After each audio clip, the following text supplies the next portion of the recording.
શ્રી ગણેશાય નમઃ. નમસ્કાર દર્શક મિત્રો.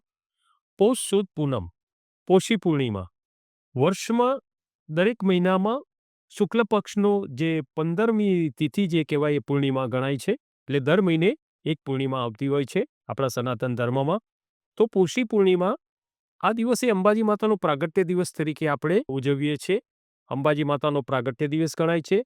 આ પૂર્ણિમા ક્યારથી પ્રારંભ છે અને ક્યાં સુધી રહેશે, અને વર્ષના જે 4 નવરાત્રિ આવે છે વર્ષમાં, એમાં પોષી નવરાત્રિનું વિશેષ મહત્વ શું છે, તેમજ અંબાજી માતાનો પ્રાગટ્ય વિશેની માહિતી ગુરુ કૃપાથી આપણે જાણીશું. તેમજ આ પૂર્ણિમાના દિવસે આપણે વિશેષ શું કરવું જોઈએ એની પણ માહિતી જોઈશું. તો સૌપ્રથમ જોઈએ તો આ પોષી પૂર્ણિમાનો પ્રારંભ તારીખ 13 જાન્યુઆરી 2025 વહેલી સવારે 5:02 5:02 આ પોષ પૂર્ણિમાનો પ્રારંભ થાય છે, જે તારીખ 14/1/2025ની વહેલી પરોઢીએ 3:56 સુધી રહેશે. એટલે સૂર્ય ઉદિત તિથિ પૂર્ણિમા એ તારીખ 13/1/2025 13મી જાન્યુઆરી 2025ને સોમવારે રહેશે. તેમજ ચંદ્ર જે છે એ 16 કળાએ ખીલી ઉઠશે, તે પણ 13મી જાન્યુઆરી 2025 સોમવારે. આ વ્રતની પૂનમ પણ આ દિવસે આપણે 13મી જાન્યુઆરી 2025ને સોમવારે રાખવાની રહેશે. તો આ હતું પૂર્ણિમા ક્યારે આપણે એનું વ્રત રાખવું એની માહિતી. હવે જોઈએ આપણા સનાતન ધર્મમાં 4 નવરાત્રિ છે. આ 4 નવરાત્રિ વર્ષમાં આવે છે આપણા સનાતન ધર્મમાં. એમાં પોષ માસની નવરાત્રિ જે છે ને એને શાકંભરી નવરાત્રિ કહેવાય છે. એવું કહેવાય છે કે જ્યારે ધરતી ઉપર વર્ષો સુધી, કહેવાય છે કે 100 વર્ષ સુધી વરસાદ નહોતો પડ્યો, ત્યારે દરેક જીવ, દરેક મનુષ્ય ત્રાહિમામ પોકારી ગયા હતા. ત્યારે ઋષિમુનિઓ તેમજ મનુષ્યો બધાએ માને ખરા ભાવથી મા જગદંબાને પ્રાર્થના કરતા હતા, એમની સ્તુતિ કરતા હતા. તેઓની પ્રાર્થનાથી, તેઓની સ્તુતિથી જગતજનની મા દયાળુ આદ્ય શક્તિ એ સર્વપ્રથમ સતાક્ષી રૂપ પ્રાગટ્ય કર્યું એમને. સતાક્ષી, સત અક્ષી એટલે સત એટલે 100 અને અક્ષી એટલે આંખ, નેત્ર. માં 100 નેત્ર નું સ્વરૂપ ધારણ કર્યું, પ્રાગટ્ય એ રીતે થયા અને દરેક નેત્રમાંથી અશ્રુધારા એ વર્ષાવી. દેવી જગદંબાએ સૃષ્ટિને પાણી આપ્યું અને માં શાકંભરી રૂપ ધરી તેમના શરીરમાંથી ઉત્પન્ન થતા શાકભાજીથી સકલ જે સૃષ્ટિનું એમને પોષણ કર્યું. જે જીવાત્મા મનથી, સાચી શ્રદ્ધાથી માં શાકંભરીનું સ્મરણ કરે છે, તેમને કહેવાય છે કે કોઈ પણ દિવસે શાક વગર રહેતા નથી. એમને કોઈ બી સંજોગોમાં શાક મળી રહે છે. એવું બનતું નથી કે શાકંભરી દેવીની સ્મરણ કરે અને માં શાકંભરી દેવી એમને શાક વગર રાખે. માની અસીમ કૃપા બની રહેતી હોય છે. આમ પોષ સુધી પૂર્ણિમાના દિવસે જગતજનની દયાળુમાં આદ્ય શક્તિ જગદંબા સર્વપ્રથમ સતાક્ષી રૂપે પ્રાગટ્ય થયા. આથી પોષી પૂનમને માં જગદંબાનો પ્રાગટ્ય દિવસ તરીકે પણ ગણીએ છીએ. બીજું એવું કહેવાય છે કે માનું પ્રાગટ્ય જે છે એ શિવ અને પાર્વતીના લગ્ન થયા એ વખતે કહેવાય છે કે આપણા સનાતન ધર્મમાં લખ્યું છે કે એ વખતે ગ્રહ શાંતિ નથી કરી, ગ્રહોને શાંત નતા કર્યા. પણ એ વખતે એવું બનેલું કે દક્ષ પ્રજાપતિએ જે યજ્ઞ કર્યો ને એમાં જમાઈ તરીકે શિવજીને આમંત્રણ નહોતું આપ્યું. તો બી દીકરી સ્વરૂપે એમને માએ ત્યાં જવાનું પસંદ કર્યું, પણ પોતાના પતિનું સ્થાન ન જોતા એમને યજ્ઞકુંડમાં એમને સમાવેશ કર્યો હતો. આપણે જાણીએ છીએ આખી વાર્તા કે આ રીતે થયું હતું. પણ એ જ્યારે માના જે 52 જે એ થયા, એમાં જે 52 શક્તિપીઠ એ થઈ, એમાં જે હૃદય જે છે એ અંબાજી સ્વરૂપે આપણે ઘણી કથાઓમાં કહેતા હોઈએ છીએ કે કોઈ એમ કહે છે કે અમને કુળદેવીની ખબર નથી. તો આપણા સનાતન ધર્મમાં એવું કહેલું છે કે કોઈ બી વ્યક્તિને શક્તિની ખબર ના હોય કે કઈ કુળદેવી છે, કયા માં છે અમારા કુળના, તો એવું કહેવાય છે કે માં જગદંબાની પૂજાથી એ દરેક શક્તિ આમાં. તો પહેલા 3 જ શક્તિ હતી, મહાકાળી, માં લક્ષ્મી ને માં સરસ્વતી. અને 3નું સંયોજન એટલે આપણે આરતીના પ્રારંભમાં કહીએ છીએ ને, જય આદ્યાશક્તિ માં જગદંબા. ત્રીજું જે છે એવું કહેવાય છે કે રાવણના જે પિતરાઈ ભાઈ કુબેર હતા, તેમનું બધું રાવણે પડાવી લીધું. કુબેરે શિવજીની ભક્તિ કરી.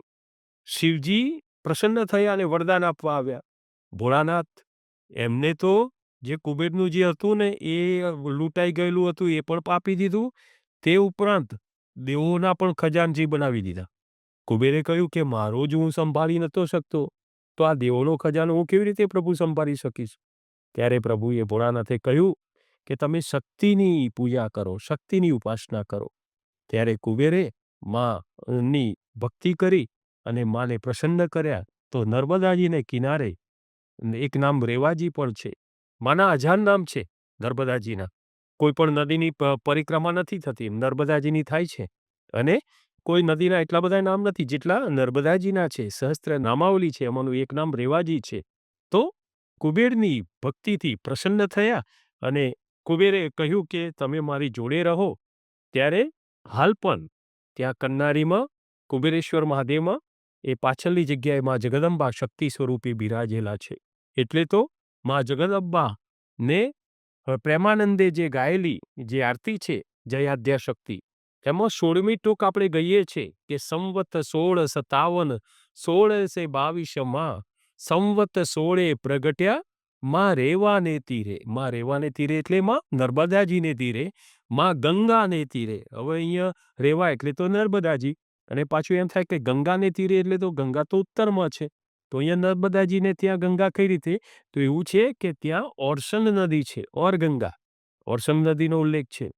વ્યાસજીના પુત્ર જે ખરા સુખદેવજી, એ જન્મની સાથે જ એમના જે જન્મની જે અંદર જે ઓર હતા, એ ઓરની એક નદી થયેલી અને એને ઓર ગંગા કહીએ છીએ.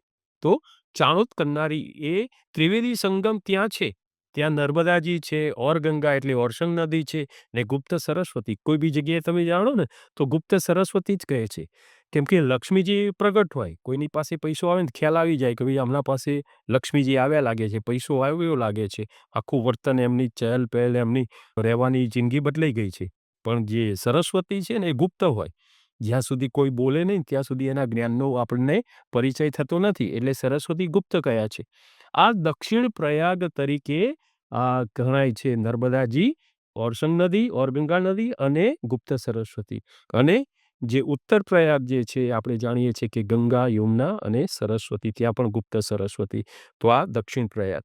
બીજું આપણે જોઈએ કે સત્યદેવની પૂજા આ દિવસે પૂર્ણિમાના દિવસે કરો ને ખૂબ સારું.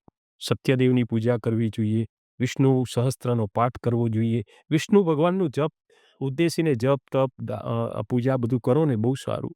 આ દિવસે પૂર્ણિમાના દિવસે નદીનું સ્નાન પણ શ્રેષ્ઠ કીધું છે. આ દિવસથી માઘ સ્નાન ચાલુ થાય છે. નદીઓમાં જે સ્નાન કરો એનું જે પાપોને હરે છે. આ દિવસે ગજેન્દ્ર મોક્ષનો પાઠ કરો તે પણ ઉત્તમ છે. ઓમ નમો ભગવતી વાસુદેવાયનો મંત્ર જાપ કરો તે પણ શ્રેષ્ઠ છે. ઓમ વિષ્ણવે નમઃ, જે તમને ફાવે. આ બધું જે છે ને ઉત્તમ ફળ આપનારું છે. કોઈ પણ ભાગવત કથાનું તમે શ્રવણ કરો તે પણ ઉત્તમ છે. પૂર્ણિમાના દિવસે માની ભક્તિ કરો પણ શ્રેષ્ઠ, એ પણ શ્રેષ્ઠ છે. ચંડીપાઠ કરાવો.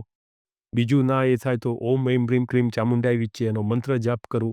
શક્તિની ઉપાસના કરો, શક્તિની કૃપા પ્રાપ્ત થાય છે. એ દિવસે ચંદ્રની પૂજા પણ શ્રેષ્ઠ કીધી છે. જન્મકુંડળીમાં ચંદ્રનું એ બળ સારું ના હોય, ચંદ્રની કોઈ એ હોય, ત્યારે તમે પૂર્ણિમાના દિવસે કહેવાય છે કે ચાંદીનું પવાલું હોય ને એમાં દૂધ લઈ અને ચંદ્રમાને અર્ઘ્ય પ્રદાન કરો ને તો બહુ શ્રેષ્ઠ ફળ આપનારું બની રહે છે. આમ ચંદ્રદેવને એમની કૃપા મેળવવા માટે પણ પૂર્ણિમાનો દિવસ બહુ શ્રેષ્ઠ છે. બીજું, ચંદ્રની જે શીતળતા હોય છે પૂર્ણિમાના દિવસે, એ બી તમે ખુલ્લા આકાશ નીચે શરીરને તમે આપો તો પણ એનું ફળ પ્રાપ્ત થતું હોય છે. તો આપણે આ જાણ્યું પોષી પૂર્ણિમા, માં અંબાજીનું પ્રાગટ્ય વિશેની માહિતી, તેમજ પૂર્ણિમાના દિવસે આપણે કેવા સત્કર્મ કરવા એની વિશેની માહિતી જાણી. ઓમ નમો નારાયણ. જય શ્રી કૃષ્ણ.